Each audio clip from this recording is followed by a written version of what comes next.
नमस्कार, स्वागत है आपका आज के कार्यक्रम में। तीसरी लहर के मद्देनजर आज हम बात करेंगे कोविड ट्रेजेक्टरी की कि भारत में और साउथ अफ्रीका में क्या समानताएं या क्या फर्क है। कितनी गति से ये बढ़ रहा है कि देश के कई इलाकों में कोविड के केसेस ये क्या बताते हैं। हॉस्पिटलाइजेशन को लेकर सूत्रा मॉडल है वो क्या कह रहा है भारत के संदर्भ में। कितने केसेस जिस तरह कहा जा रहा है कि फरवरी, जनवरी, फरवरी, मार्च तक आएंगे, रोज कितने केस भारत में आ सकते हैं। अ, अगर इन्फेक्शन रीच बढ़ रही है यानी ज्यादा लोगों में ये फैल रहा है तो क्या ये माना जाए कि इम्यूनिटी कम हो रही है। और मिसिंग केसेस की अगर हम बात करते हैं, जैसे कि अमेरिका में कहा जा रहा है कि अगर 4.5 में से सिर्फ एक केस ही डिटेक्ट हो पाता है, वहीं यूके में यानी ब्रिटेन में 3.2 में से एक ही होता है। साउथ अफ्रीका में 17 केस होते हैं तो उनमें से एक डिटेक्ट होता है, और भारत में ये माना जाता है कि 33 में से एक ही केस का पता चलता है। तो ऐसे में भारत में वास्तविक यानी एक्चुअल और रिपोर्टेड केस में काफी अंतर है। इस पर चर्चा करने के लिए हमारे साथ कानपुर, आईआईटी कानपुर से प्रोफेसर मनिंदर अग्रवाल जुड़े हैं। बहुत बहुत स्वागत है प्रोफेसर मनिंदर अग्रवाल जी आपका इस कार्यक्रम में। धन्यवाद, नमस्कार। तो प्रोफेसर मनिंदर अग्रवाल, आपसे हम समझना चाहेंगे, जिस तरह से तीसरी लहर की बात हो रही है, तीसरी लहर के मद्देनजर ये जो मिसिंग केसेस की हम बात कर रहे हैं कि जो हमारी नजर में नहीं आ रहे या जो लोग में सिम्टम नहीं आ रहे या जो लोग टेस्ट नहीं करवा रहे हैं, उसका डिफरेंस भारत में बहुत ज्यादा है। ऐसे में केसेस कई गुना ज्यादा बढ़ रहे हैं, ये अपने आप में क्या बता रहा है? जी, पहली बात तो ये कि ये मिसिंग जो केसेस हैं या अनडिटेक्टेड केसेस हैं, जी इनका संख्या भारत में काफी बड़ी है। ये तो सेरो सर्वे से भी निकल के आया है, जी लेकिन बिल्कुल। इनके बारे में बहुत चिंतित होने की आवश्यकता नहीं है कि अरे इतने ज्यादा केस हो रहे हैं वास्तव में, क्योंकि जितने अनडिटेक्टेड केसेस में अधिकतर एसिम्टोमेटिक होते हैं, जिसमें कि स्वयं जिसको इन्फेक्शन होता है उसको भी पता नहीं चलता है कि उनको इन्फेक्शन है, वो ठीक हो जाते हैं कुछ समय। तो आपसे हमारा जो ध्यान होना चाहिए वो उन केसेस में जहाँ पे बीमारी थोड़ी बढ़ी होती है। जो थोड़ा बहुत बीमार होकर ठीक हो जाते हैं वो अपने आप ही हो जाएंगे, उनके लिए बहुत चिंतित होने की आवश्यकता नहीं है। तो इसीलिए हमारा फोकस जो है, हमने जो ट्रैजेक्टरी निकालते हैं, प्रेडिक्शन जो भी करते हैं, वो डिटेक्टेड केसेस की करते हैं, जो कितने केस डिटेक्ट होंगे। जी, तो सर जैसे सूत्रा मॉडल की बात की जाए तो उसमें आप कोविड की भारत में ट्रेजेक्टरी को किस तरह से देख रहे हैं? जिस तरह से मामले बढ़ रहे हैं दिल्ली में, मुंबई में, कई इलाकों में भारत के, तो अब ये क्या काफी तेज गति पकड़ रहा है? ये जितना आपने पहले इसमें असेसमेंट किया था एजम्पशंस को लेके, उसके मुकाबले ज्यादा तेजी से फैल रहा है? जी, इस समय जो हमें दिल्ली और मुंबई दो शहरों का जो रफ्तार है बढ़ने की, वो काफी तेज है। और बहुत ज्यादा हम अभी भारत के बारे में कह नहीं सकते, क्योंकि भारत में डेटा ओमिक्रॉन का जो आया है वो काफी कम है। अभी केसेस बढ़ने शुरू हुए हैं, तो हमारे मॉडल द्वारा ये किस ट्रेजेक्टरी में जा रहे हैं ये अभी पकड़ना संभव नहीं है। तो हम इस स्थिति में ये करते हैं कि दूसरे देशों में देखते हैं जहाँ पे ओमिक्रॉन फैल के कम हो चुका है, जैसे साउथ अफ्रीका में, और ये एनालाइज करते हैं कि साउथ अफ्रीका में किस प्रकार से ये फैला और क्या क्या हुआ।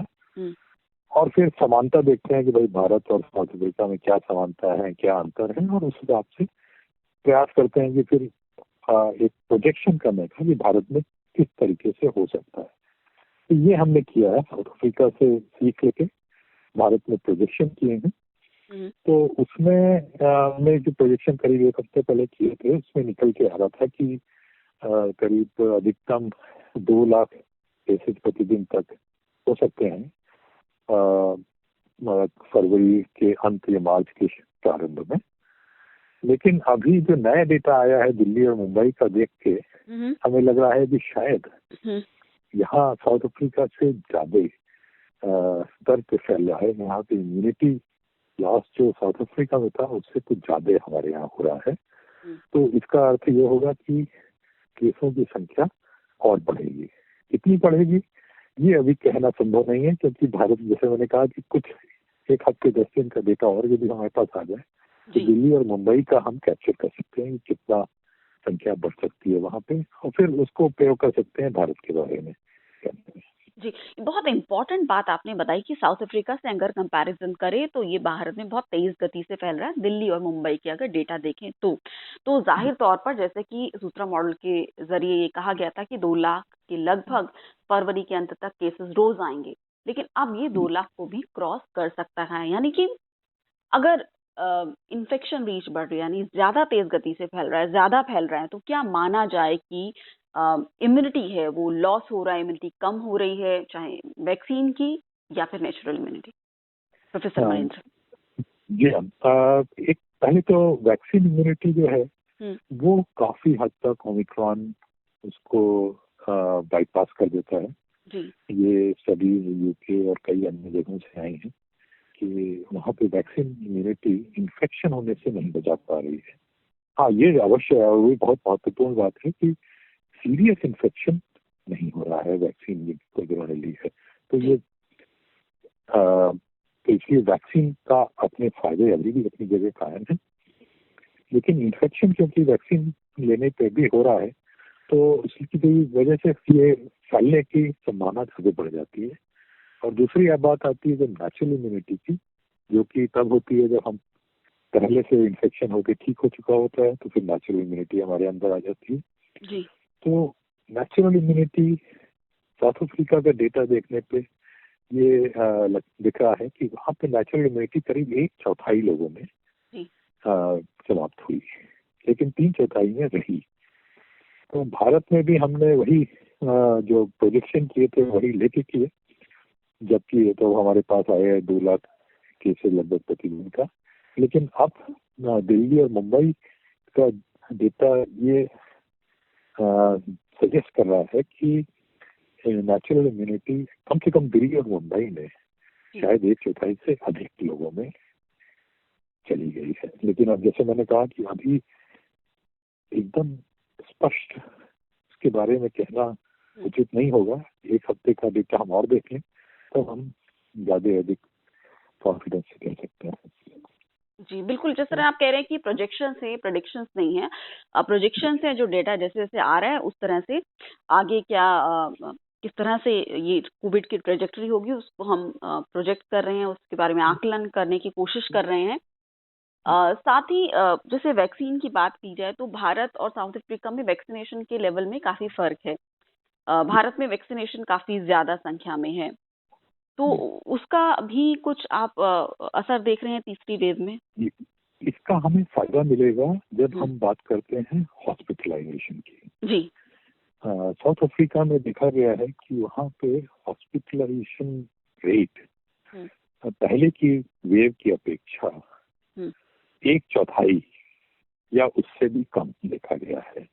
और साउथ अफ्रीका का डेटा हम ले सकते हैं को पूरी तरीके से, क्योंकि वहाँ पे वेव आके अब तेजी से संख्या कम होती जा रही है, तो पूरा वहाँ पे वेव हो चुकी है लगभग।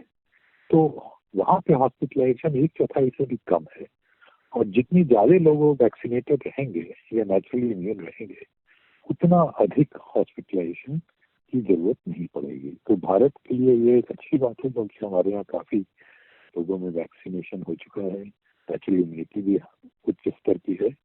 तो शायद हमारे यहाँ हॉस्पिटलाइजेशन की समस्या जो कि पिछली वेव में हुई थी वो इस बार ना हो। जी, ये एक प्लस पॉइंट है कि जितना कहर सेकेंड वेव में हुआ था उतना हम उम्मीद नहीं कर रहे हैं, क्योंकि अभी लोगों में वैक्सीनेशन का जो नंबर है वो ज्यादा है। साथ ही भारत के लिए एक प्लस पॉइंट क्या ये भी हो सकता है कि हमारी जो पॉपुलेशन है करीब करीब 80% जो है वो 45 साल से कम उम्र की है, तो हाँ ये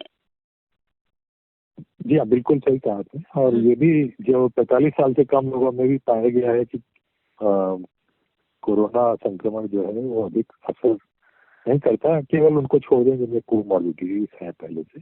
जी तो अधिकतर हमारी जनसंख्या यंग है। जितने सीनियर सिटीजन्स हैं लगभग सबको वैक्सीनेशन हो चुका है। तो इसलिए अभी हमारी स्थिति इस वेव को हैंडल करने में अच्छी है। हम लोग आशा कर सकते हैं कि ये वेव संख्या बढ़ेगी जरूर, लेकिन उतनी ज्यादा हॉस्पिटल बेड्स की आवश्यकता नहीं पड़ेगी। हमारा जो हेल्थ इंफ्रास्ट्रक्चर है ये इसको अच्छे से हैंडल कर पाएगा।